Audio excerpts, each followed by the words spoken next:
二郎さんのところのお任せコースはコンチェルトになってる。3楽章に分かれてるんですね。もうマグロだとか小肌だとかクラシックなお寿司が第一楽章にあって、ちょうど真ん中の第二楽章のところはその日に取れたものを二郎さんが順番毎朝決めてるから、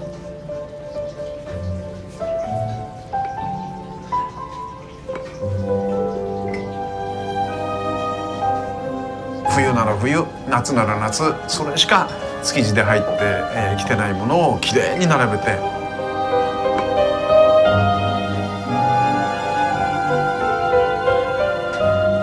生だったり手をかけたり、生だったり手をかけたりで、穴子ですとかかんぴょうの海苔巻きとか卵なんていうのも昔からあるもの、それが両方にあって、音楽のごとくこう起伏があるようにうまくできちゃった。